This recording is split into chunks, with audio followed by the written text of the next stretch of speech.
그리스도께서 부활하시고 승천하시면서 우리에게 주신 약속이 있습니다. 모든 우리 신앙인들이 간직하고 있는 그 약속은 주님께서 다시 오신다 하는 그 약속입니다. 우리의 신앙도 이 약속을 소망하는 기다림 위에 세워지고 있습니다. 만약에 이 약속이 믿는 우리에게 없다면 오늘 우리의 믿음도 또 우리의 소망도 우리의 사랑도 의미가 없습니다. 다 무너지게 될 것입니다. 이 주님의 약속에 근거해서 그리스도인은 그 주님의 오심을 기다리는 사람들이 되었습니다. 오늘부터 성탄절까지 4주간 이 기간을 주님의 다시 오심의 그 약속을 기다리는 절기로 대림절이라 이렇게 부릅니다. 대강절이라고도 하죠. 강림, 주님의 임재, 주님의 오심을 기다린다는 의미가 있습니다. 예수님 당시의 교회와 그 성도들은 주님께서 하신 이 약속이 곧 이루어질 것이라 그렇게 생각을 하였습니다. 십자가에 죽으신 예수님께서 말씀하신 대로 3일 만에 살아나셨습니다. 그것을 그들이 경험을 했습니다. 그래서 주님께서 곧 오시겠다 하시는 그 약속도 곧 금방 이루어질 것이라 그렇게 생각을 하였습니다. 그래서 그들은 주님께서 곧 다시 오시면 세상을 심판하실 것이라 생각을 했습니다. 자연히 그들은 종말적인 그런 삶을 살아갈 수밖에 없었습니다. 자신들의 재산을 팔아서 교회 앞에 두었습니다. 가난한 자들에게 나누었습니다. 마지막을 살아가는 것처럼 열심히 전도하고 최선을 다하여 신앙인의 삶을 살았습니다. 이유는 딱 한 가지였습니다. 곧 주님께서 오실 것이기 때문이었습니다. 그런데 시간이 흘러갑니다. 자신들이 생각하고 기대했던 그때에 주님께서 오시지 않습니다. 함께 주님의 오심을 기다리던 자기의 가족들, 자기의 형제들, 이웃들이 하나둘 세상을 떠나기 시작합니다. 그들의 기대가 무너져 갑니다. 점차 그들은 공사하면서 지치고 선을 행하면서 낙심하게 되었습니다. 주님의 재림이 늦어지게 되니까 회의가 들기 시작합니다. 진짜 오시기는 할 것인가? 아니, 오신다고 말하는 것이 거짓은 아닌가?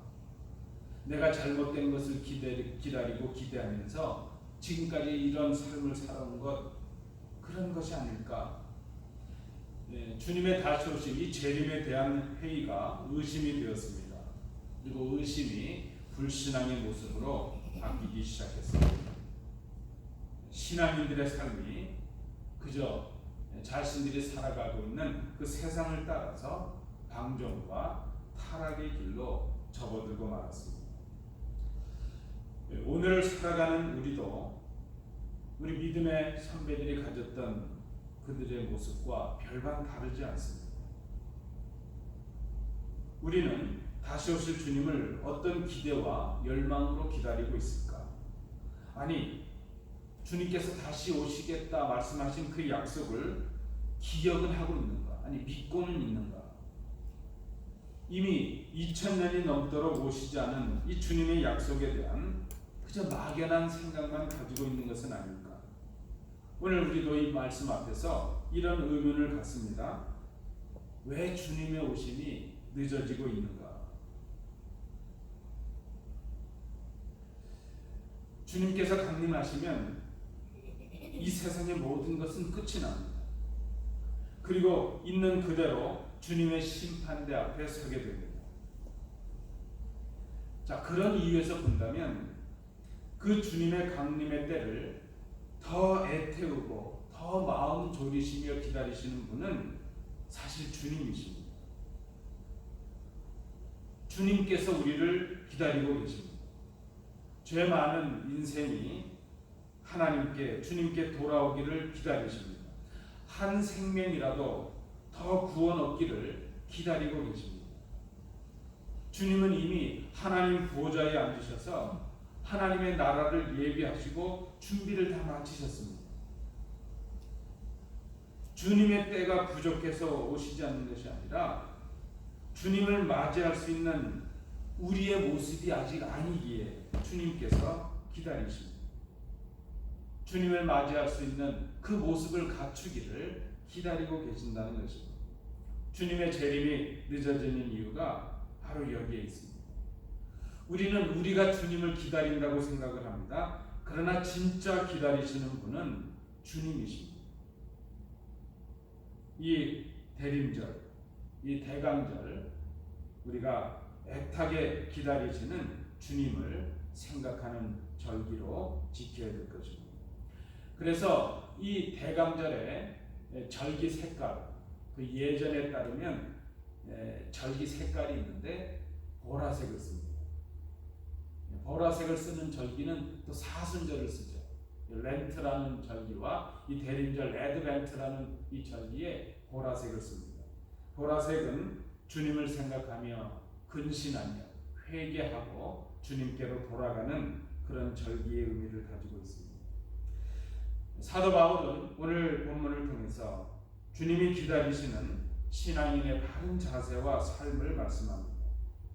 다시 오실 주님을 기다리는 성도의 삶, 아니 주님께서 기다리시는 그런 신앙인의 바른 삶이 무엇인가 하는 것을 오늘 본문을 통해서 말씀합니다. 세 가지로 정리해 봅니다. 첫 번째는 그 위어스비 목사님이 정리하신 것처럼 첫 번째는 웨이크업입니다. 깨어나라. 바로 지금이 잠에서 깨어나야 될 때라는 것을 우리가 알아야 된다는 것입니다. 여러분은 지금이 어느 때인지 아십니까? 잠에서 깨어나야 될 때가 벌써 되었습니다. 지금은 우리의 구원이 우리가 처음 믿을 때보다 더 가까워졌습니다. 사도 바울은 로마의 교회에게 말합니다. 이미 너희는 이 시대가 얼마나 악하고 위기의 때가 되었다는 것을 알고 있지 않는가? 당시 로마는 죄와 어둠이 깊어질 대로 깊어진 곳이었습니다. 방탕과 술 취함과 음란과 호색과 다툼과 시기로 어둠에 쌓였습니다. 지금 우리가 살아가는 이 땅이 그렇지 않습니다. 아니, 이 땅 위에 세워진 교회들이 그렇지 않습니다.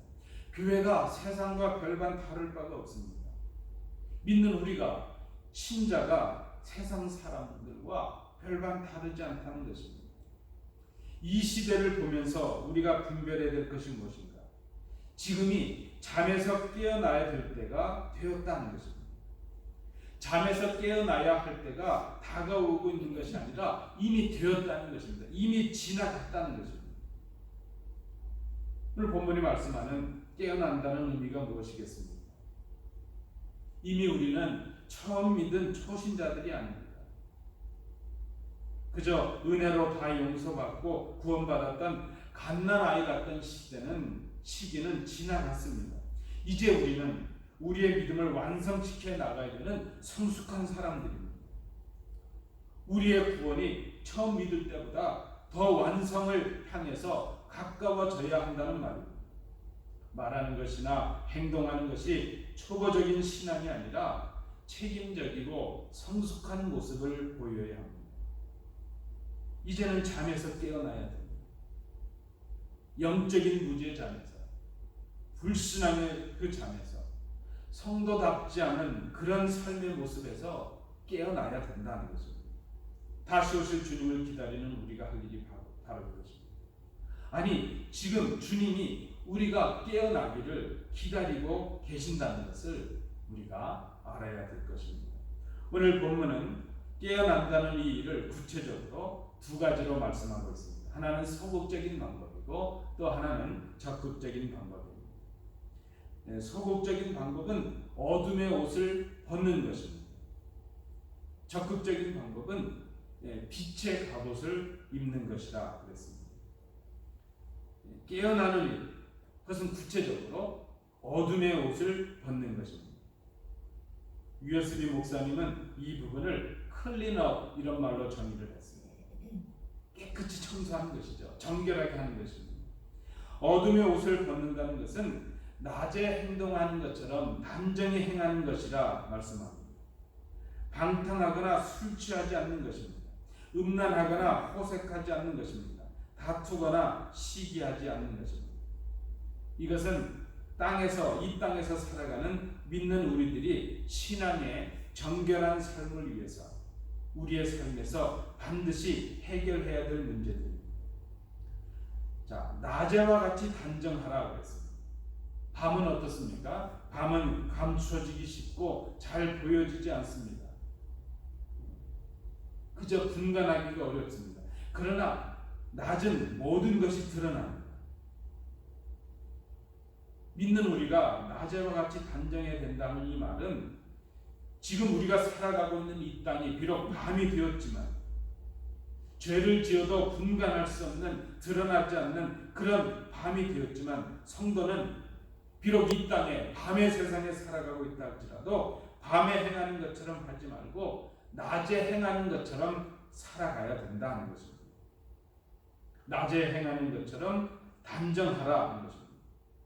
정직하고 투명한 삶을 의미합니다. 부끄러움이 없고 감추거나 속임이 없거나 거짓이 없는 것을 말합니다. 자, 방탕함과 술 취함이라고 하는 것은 사람이 정신을 잃고 이성이 마비되어서 죄악으로 향해 가는 자신의 발걸음을 제어할 수 없는 그런 지경을 말합니다. 하나님의 뜻을 생각하지 아니하고 세상의 재미에 취한 삶을 말합니다. 음란과 호색이라고 하는 것은 정절을 상실하고 부도덕한 육체의 쾌락과 욕심에 빠진 것을 말합니다. 여러분, 지금 우리가 살아온 역사 가운데 지금처럼 음란의 문화로 가득 찬 이 시기가 또 있었겠습니까? 이 땅은 음란의 문화로 가득합니다.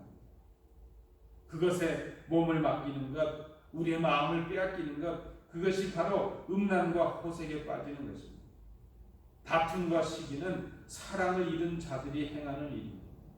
그리스도의 은혜와 그리스도의 사랑을 상실한 사람들의 모습이 바로 다툼과 시기라는 것입니다. 다시 오실 주님을 기다리는 우리에게 시급한 일. 그것은 어둠의 옷, 세상이 입고 있는 옷, 그 옷을 벗어버리는 것입니다. 지금 주님께서 우리가 이런 어둠의 옷을 벗어버리기를 기다리고 계신다는 것입니다. 깨어나는 일에 더 구체적이고 더 적극적인 모습은 빛의 갑옷을 입는 것입니다. 위어스비 목사님은 이 부분을 또 한 단어로 정리합니다. 그로우업이라, 성장해 나가는 것입니다. 빛이신 하나님의 자녀들이 입어야 될 옷, 그것은 빛의 갑옷입니다. 어둠의 옷을 벗는 것이 소극적인 방법이라면 빛의 갑옷을 입는 것은 더 적극적인 방법입니다. 빛이 오면 어둠은 사라지기 때문입니다. 우리가 벗는 이유는 새 옷을 입기 위함입니다. 우리가 입는 이 빛의 옷은 어둠의 공격으로부터 우리를 지켜낼 수 있는 강력한 갑옷입니다. 오늘 사도 바울은 이 빛의 갑옷이 바로 그리스도로 입는 옷이라 말씀합니다. 예수 그리스도로 옷 입는 것, 그것은 우리가 예수 그리스도처럼 완전한 사람들이 되라, 그것을 말씀하는 것이 아닙니다. 내 힘과 내 능력으로 우리는 어둠을 몰아낼 수가 없습니다. 어둠을 몰아내는 것은 그래서 우리의 힘과 능력이 아닙니다. 다만 빛이신 그리스도를 영접하는 것입니다. 빛이신 그리스도를 내 마음과 내 몸의 주인으로 영접하는 일, 그리스도의 말씀을 우리 속에 간직하고 그 말씀에 순종하는 일, 그리스도를 닮아가려고 애쓰는 일, 그리스도처럼 성숙한 신앙인이 되는 일, 그것이 바로 그리스도로 옷 입는 것을 의미합니다.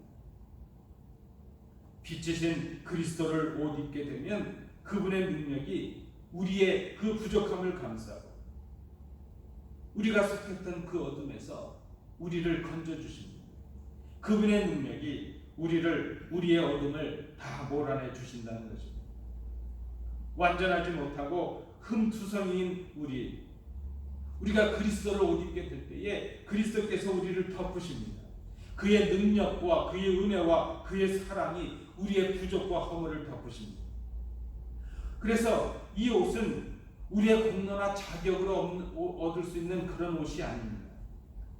그리스도의 공로로, 그리스도의 은혜로 입게 되는 옷입니다. 우리가 그리스도를 옷 입게 될 때에 그리스도의 그 능력이 우리의 허물을 덮으십니다. 그때 우리는 하나님의 자녀라 칭함을 받고 의인이 됩니다. 구원받은 하나님의 백성이 됩니다. 그래서 그리스도의 옷을 입는다는 것은 또 우리에게 또 다른 무거운 책임을 맡기는 것이 아닙니다. 또 우리에게 뭔가 과제를 주는 것이 아닙니다. 그리스도로 옷 입는다는 것은 우리의 짐을 가볍게 하는 것입니다. 그저 우리의 부족과 우리의 허물을 그리스도께 맡기고 그리스도의 능력 뒤에 우리가 숨는 것입니다. 그의 사랑 안에 거하는 것을 말합니다. 그래서 그리스도의 옷, 그리스도를 영접함으로 입는 이 옷은 바로 은혜의 옷입니다. 성도 여러분, 우리가 원하건 원하지 않건 세상은 마지막을 향해 치닫고 있습니다. 세상은 점점 더 어두워질 대로 어두워져 가고 있습니다. 그러나 여러분, 밤이 깊으면 새벽이 가까운 것입니다. 이제 곧 주님께서 오십니다. 우리가 주님을 기다린다고 생각하지만 우리가 주님을 기다리고 있는 것이 아닙니다. 아직 채 준비가 안 된 우리를 오히려 주님께서 기다리고 계십니다. 이 땅에 취해서 이리저리 흔들리고 육신의 일을 도모하다가 막상 우리가 그런 모습으로 주님이 오신다면 우리의 삶에는 아무 소망이 없습니다. 주님 앞에 그 심판의 자리를 면할 수가 없습니다. 다시 오실 주님을 기다리는 우리, 아니 우리를 기다리시는 주님께서 우리에게 원하시는 것이 무엇일까? 그것은 성숙한 신앙인의 삶입니다. 웨이크업, 잠에서 깨어나야 될 때가 지났음을 알아야 됩니다. 깨어나야 됩니다. 클린업, 그 어둠의 옷을 벗어서 우리를 정결케 할 수 있어야 됩니다. 그리고 글로업, 빛의 갑옷, 그리스도의 옷을 입는 것입니다. 이것이 마지막 때를 살아가는 우리 성도들의 기다림, 주님의 기다리심에 응답하는 성숙한 신앙인의 삶이 될 것입니다. 우리가 다시 맞이한 2019년도 이 대강절, 주님의 그 기다리심 앞에 성숙하게 응답하는 우리의 기다림의 삶이 될 수 있기를